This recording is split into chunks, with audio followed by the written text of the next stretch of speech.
now. Plenty to get into. Let's get into our first panel tonight. Senior reporter Caroline Marcus and National Affairs Editor at the Daily Telegraph, of course, Sky News host James Morrow. Welcome to you both. Let's stay on the Palestine question, Caroline, first. Anthony Albanese appears to me to be a person who would love to have stood up like Keir Starmer did overnight and say exactly the same thing. He's waiting. How long do you think he'll wait? Look, I'm kind of unclear about why he is still waiting. I mean, he won the election in a huge landslide. It's clear where his sentiments lie. We know he used to be a strong pro-Palestinian supporter and attend marches and rallies, and yet something is still holding him back. But his answers are very wishy-washy. I mean, the Australian Foreign Minister, Penny Wong, has come out with among these 15 countries today and who've said we either are recognising a Palestinian state now, or we are expressing that that's something that we intend to do. And when Albanese was asked about this, he kind of gave an answer that was neither here nor there. He wants to see, you know, peace and security for both sides. But my question is, how is that even possible when one side, Hamas, it's part of its charter to see the destruction of the Jewish state? If one side wants to kill you, how can you ever have a secure border with that side? How can you ever have two states living peacefully side by side? And what does it even mean to recognise a Palestinian state? Are you recognising Hamas? Are you recognising Fatah, who has power over the West Bank, who hates Hamas? The two don't get along. So yet again, it's an example of how Australia has absolutely no say in what happens in the Middle East. It's not going to impact what happens there. And frankly, their statements have got increasingly hostile, simply rewarding terror and setting a terrible blueprint for any other terrorist organisation that wants to commit mass horrors, that they're going to get what they want if they do that. In this case, recognition of a state. James, this is going to get very messy, I see. I mean, I know Donald Trump, the president of the US, on his way back on Air Force One today, he said, well, you know, if you do what Keir Starmer has done, you're rewarding Hamas. You've now got Anthony Albanese intending to go to the UN in September. He would hope he's got a meeting with the president on that visit. But if he suddenly jumps in behind the French and the Brits and says, OK, I want to recognise Palestine, he's creating a huge problem for himself on that visit, isn't he? Well, it's just adding to the litany of problems that Anthony Albanese has with the U.S. administration. But look, I mean, to go back to what Keir Starmer has done here, let's think about all of this here.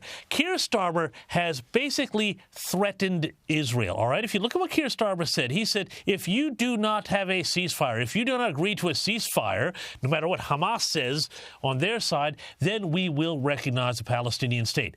This is just such a morally backwards thing to do for any Western power to do here. You're talking about Hamas here. Hamas has done something. Let's be clear what's happening here. You know, Hamas attacks its stronger neighbor and says, we are going to genocide you wherever in the world you are, according to their own charter.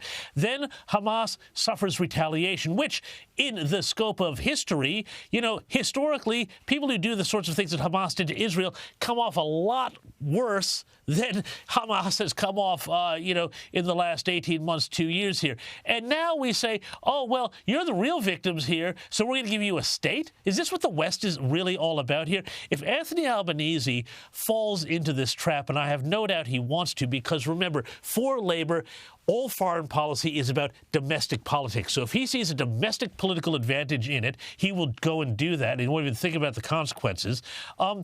It's just more of the moral bankruptcy, I think, of this government.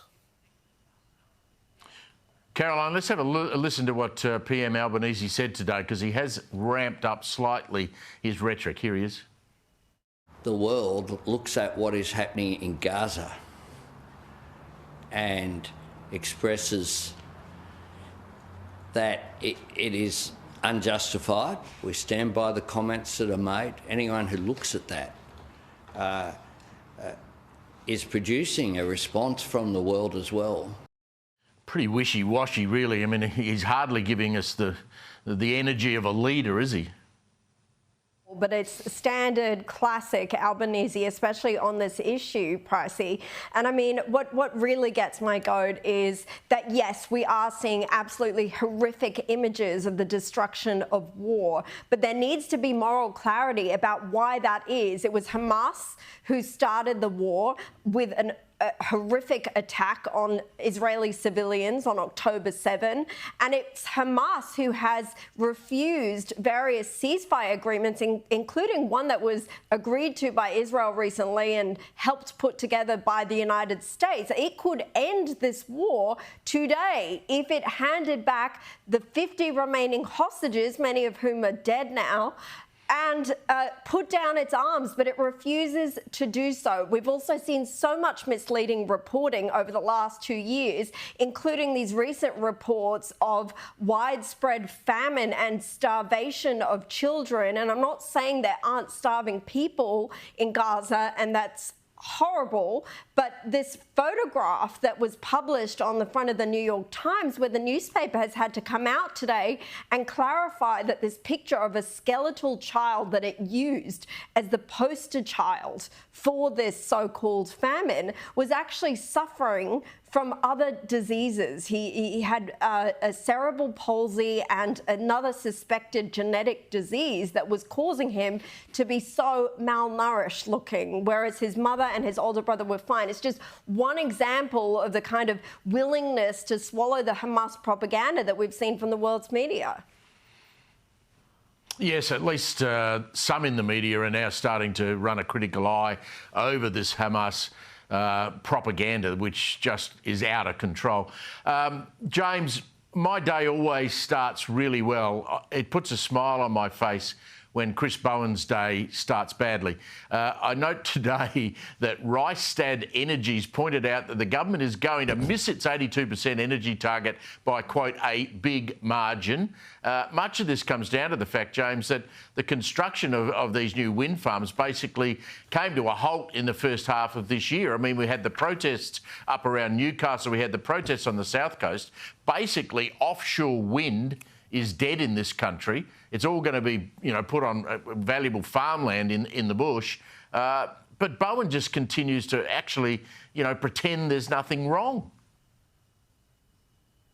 Well, and, this is the great problem here. We decided, okay, well, we're going to run down all of our coal assets. We're not going to allow any new gas. We're going to get electricity, not from nuclear. We're going to get from intermittent power sources, solar and wind, and we're going to have batteries, and it's going to be expensive and complicated and unstable. But, if we all work together and pull together and we pave all the farmland and we put all the solar panels out and we put all the wind farms out, we'll get there. But now, of course, we know we're not going to get there. So what do we have coming up? Well, we're going to have A, missed targets, which I say, great. That's probably a good thing. In fact, that is a good thing. B, though, the problem with the missed targets is there's not going to be the conventional power there to pick up the slack. This is just catastrophic here. And, I know there's been a lot of talk in Canberra and in sections of the press about, should the coalition ditch net zero? And if they ditch net zero, well, they're never going to wind up being electable and all of this sort of thing.